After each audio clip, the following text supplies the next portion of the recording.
Where legends breathe again. EldMyth. The sands of time shift and swirl, but some legends are carved not in stone, but in the very soul of a civilization. From the sun-scorched banks of the life-giving Nile, a figure emerges from the primordial mists of history, a being of immense power, profound symbolism, and a story that is the very bedrock of ancient Egypt. He is Horus, the falcon-headed god, whose unwavering gaze has watched over the land of the pharaohs for millennia. His story is not merely a tale of gods and monsters. It is a cosmic drama of order versus chaos, of kingship and its divine right, of a son's vengeance and his rightful inheritance. Imagine the first light of dawn breaking over the Giza plateau, the sun's rays catching the apex of the Great Pyramid, a monument that echoes the primordial mound from which all creation sprang. In that golden light, one can almost see the silhouette of a great falcon, circling high above, a living embodiment of the sky itself. Who was this celestial guardian? How did his myth shape the worldview of an entire people for over 3,000 years? And what secrets does his enduring legacy hold, whispering to us from the depths of painted tombs and the cryptic symbols of weathered temple walls? We begin our journey not in a library, but in the desert, under the relentless sun, feeling the weight of centuries and the first stirrings of a legend that would define a nation. To understand Horus is to understand the Egyptian cosmos. He was not a singular, static deity, but a god of many facets, whose identity evolved and deepened over the vast span of Egyptian history. His very essence is inextricably linked to the monarchy. The living pharaoh was considered the mortal manifestation of Horus, the god's power and authority made flesh to rule the two lands. This divine kingship was the central pillar of Egyptian society, a concept that provided stability and order, in a world perpetually threatened by the forces of chaos. The earliest mentions of Horus reach back into the pre-dynastic period, over 5,000 years ago. He appears initially as a cosmic deity, a lord of the sky, whose right eye was the sun and whose left eye was the moon, soaring across the heavens. His name, Heru, likely means the distant one, a fitting title for the vast, unreachable sky. Archaeologists have unearthed votive offerings and primitive carvings from these ancient times, depicting a falcon figure, suggesting his worship was already deeply rooted. As dynasties rose and fell, the mythos of Horus grew more complex, intertwining with other gods. He became the son of Osiris, the resurrected king of the afterlife, and Isis, the epitome of magical devotion and maternal strength. This familial triad formed the core of one of Egypt's most important mythological cycles, a story of death, rebirth, and legitimate succession that was reenacted in temple rituals and royal coronations for centuries. The daily life of an ancient Egyptian was permeated with the presence of Horus. His symbol, the wedged eye, or the Eye of Horus, was ubiquitous. It was more than a mere decoration. It was a potent amulet for protection, good health, and royal power. One can imagine a scribe, dipping his reed pen into ink, wearing a fiancé wedged eye bracelet to safeguard his sight and his craft. A mother might tuck a small ivory charm under her child's linen pillow to ward off evil spirits in the night. Sailors navigating the treacherous Nile cataracts would paint the symbol on the prows of their vessels, praying for the falcon's keen vision to guide them through hidden rocks and swirling currents. The rituals dedicated to Horus were grand state affairs, performed in the hallowed halls of his great temples, like the magnificent complex at Edfu. Here, the air would be thick with the smell of burning Kai incense, a sacred blend of honey, wine, and 16 different herbs and resins. The rhythmic clatter of the sistrum, a sacred rattle, would accompany the chants of white-robed priests. In a deeply symbolic ceremony, the pharaoh himself, as the living Horus, would use a ceremonial adze to open the mouth of a newly consecrated falcon statue, ritually animating it so the god's spirit could dwell within and receive offerings. This was not empty ritual.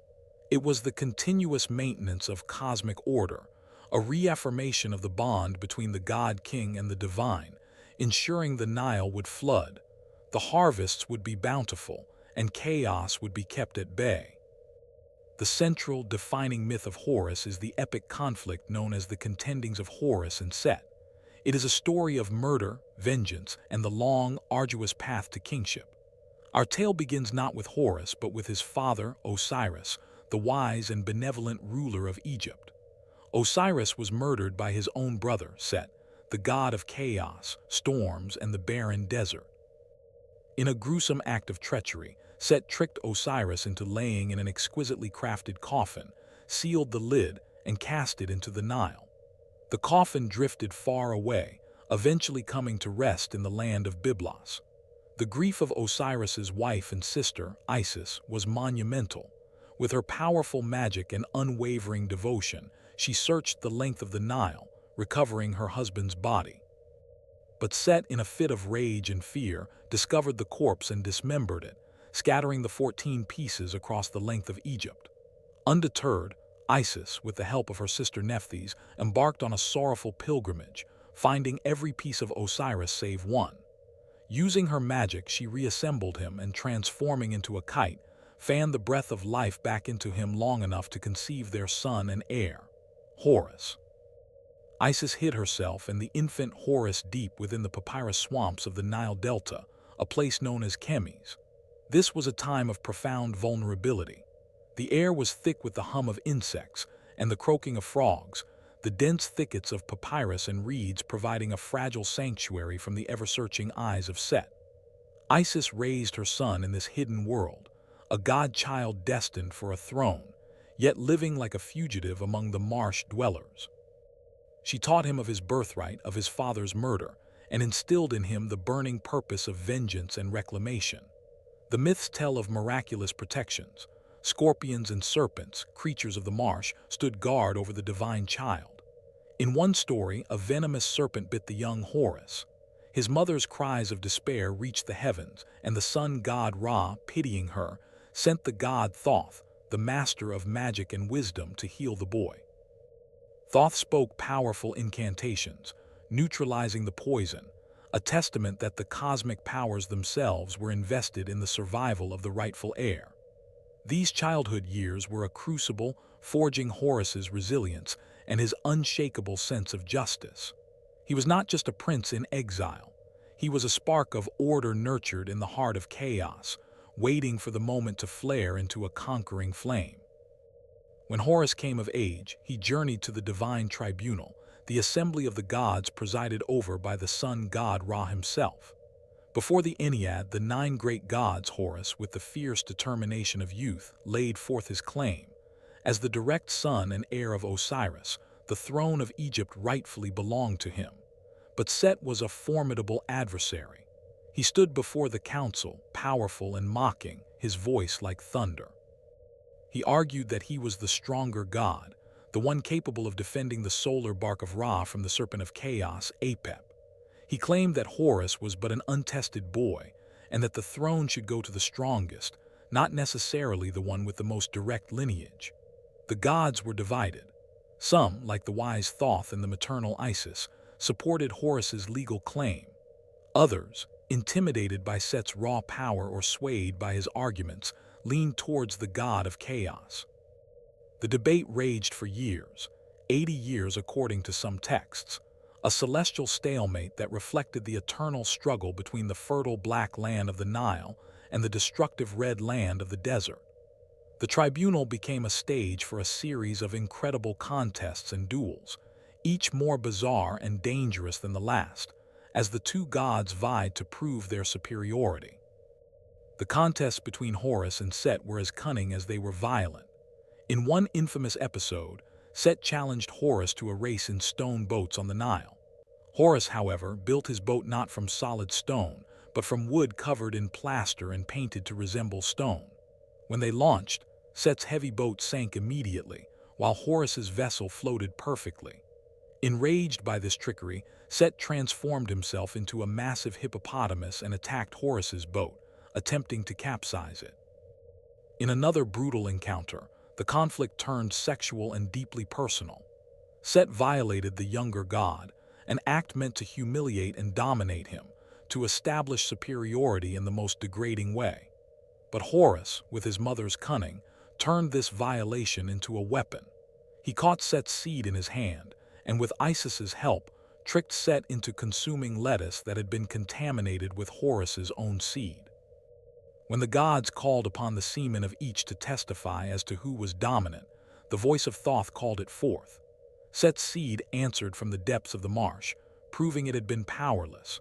But Horus's seed answered from inside Set's own body, proving that it was Horus who had penetrated and dominated his uncle.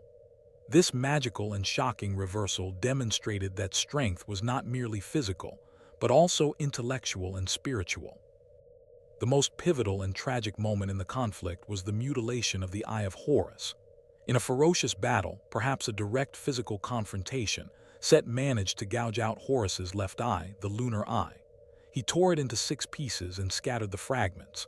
The pain was excruciating, a blinding agony that was both physical and spiritual. But once again, the power of divine family and magic intervened. The god Thoth, the great healer and scribe, searched for the pieces. Some versions say it was Hathor, the goddess of love, who found and reassembled them. Using his profound knowledge of Heka, magic, Thoth restored the eye, making it whole and sound again. This restored eye became known as the Wedjat, a symbol of healing, protection, and completeness. It represented the process of making whole that which was injured, of restoring order after a shattering chaos. The restoration of the eye was a turning point. It symbolized that Horus had endured the ultimate violation and, through divine support, had been made stronger and more complete for it. He was now truly ready to claim his throne. The loss and restoration of the eye also mirrored the waxing and waning of the moon, a celestial body that, though it seems to be torn apart each month, is always made whole again. The final resolution of the conflict came not from a decisive battle, but from a direct and poignant appeal. The stalemate in the divine tribunal had stretched on for decades. Frustrated, Isis resorted to a clever ruse. She disguised herself as a beautiful young woman and went to Set's palace. She feigned distress, telling him a tragic tale. A stranger, a herdsman, had threatened to kill her son and steal the cattle her own son had inherited from his father. Enraged by this injustice, Set roared, "How dare a stranger take the son's inheritance from his father? The cattle should rightly go to the son." In that moment, Isis revealed herself, transforming from the beautiful maiden back into the powerful goddess. She threw his own words back at him, declaring, "Then judge yourself, O Set, your own mouth has spoken it. The inheritance of Osiris should go to his son, Horus." The gods, hearing this, broke into laughter and applause. Set had been outwitted by his own sense of injustice. The sun god Ra, finally convinced, declared the case closed. Horus was awarded the throne of Egypt, the rightful king of the Black Land. Set, though defeated, was not destroyed. In a compromise that acknowledged his necessary role in the cosmos, he was taken up into the solar bark of Ra, where he would use his immense strength to fight off the serpent Apep each night, transforming his chaotic nature into a force that protected creation. With the kingship settled, Horus assumed his role as the divine protector of Egypt. He was often depicted as a majestic falcon, his wings spanning the heavens, his body containing the stars. In one of his most important roles, he acted as the guide and protector of the dead. In the Hall of Mad, where the hearts of the deceased were weighed against the feather of truth, Horus would lead the soul before the throne of his father, Osiris, the lord of the afterlife. He would stand as a witness to the weighing of the heart, a benevolent intercessor. This imagery is painted in vivid detail on countless papyrus scrolls from the Book of the Dead. We see the falcon-headed Horus, often holding an ankh, the symbol of life, gently guiding a shrouded figure towards the scales. His presence there was a promise. Just as he had restored order in the world of the living, he would help ensure a just transition for the worthy into the world of the dead. He was the link between the two realms, the son who had avenged his father and now served him in his eternal kingdom. This function cemented his importance not just to the pharaoh, but to every Egyptian who hoped for a blessed afterlife. He was the champion of Mad on earth and in the Jewet, the underworld. The figure of Horus did not remain static. Over the millennia, he syncretized with other gods, absorbing their attributes and creating new, complex forms. As Horus the Child, or Harpocard in Egyptian, known to the Greeks as Harpocrates, he was depicted as a young boy sucking his finger, a symbol of newborn sun and silent potential. This form was immensely popular in the Greco-Roman period, and his cult spread throughout the Mediterranean. He was also venerated as Horus of the Horizon, or Har-Emakit, which the Greeks translated as Harmachis, the embodiment of the rising sun, famously represented by the Great Sphinx of Giza. The most significant fusion, however, was with the sun god Ra, creating the supreme deity Ra-Horekti, Ra, who is Horus of the two horizons. This composite god represented the sun's entire journey across the sky, from dawn to dusk, uniting the sovereignty of Horus with the cosmic power of the sun. Temples dedicated to this form of Horus were among the largest and most influential, such as the aforementioned temple at Edfu, which stands today as one of the best preserved ancient monuments in the world, its walls covered in intricate reliefs detailing the god's victories and rituals. The legacy of Horus extends far beyond the sands of Egypt, weaving its way through the centuries into the very fabric of Western art, literature, and esoteric thought. During the Renaissance, as European scholars rediscovered classical texts, they also encountered the mysterious gods of Egypt. Horus, often misunderstood but always fascinating, began to appear in alchemical manuscripts and Hermetic philosophies, symbolizing the culmination of the great work, the achievement of enlightenment and spiritual rebirth. In the 19th and 20th centuries, with the decipherment of the Rosetta Stone and the explosion of Egyptomania, Horus became a staple of popular culture. He appears in films, from classic Hollywood epics to modern fantasy adventures, often as a noble, powerful deity. His image, particularly the striking falcon head, is instantly recognizable. More recently, his story has been analyzed through modern psychological and philosophical lenses. The conflict with Set is seen as an archetypal struggle between the conscious, ordered self and the chaotic, shadowy unconscious. The restoration of the Eye of Horus becomes a powerful metaphor for psychological integration and healing, for making oneself whole after trauma. And so, the story of Horus endures. From the first falcon soaring in the hot, clear sky above a nascent kingdom to the complex deity guiding souls to the afterlife, his narrative is the narrative of Egypt itself. It is a story that explores the most fundamental human themes: the pain of loss, the quest for justice, the burden of kingship, and the eternal hope for order in a chaotic universe. The Wedget Eye still watches us from museum displays, a timeless symbol of protection and wholeness. The great temples of Edfu and Kam Ombo still stand as silent witnesses to the devotion he inspired. When we look at the serene, powerful face of the falcon-headed god, we are not just looking at a relic of a dead religion. We are witnessing an enduring idea that light can triumph over darkness, that rightful order can be restored from chaos, and that even the most profound wounds can, through resilience and magic, be healed. The distant one is not so distant after all. His myth remains a vital part of our shared human heritage, a celestial story written in the stars and waiting to be remembered. Another legend fades, but the next awaits. Like this video, subscribe and continue the journey through myths.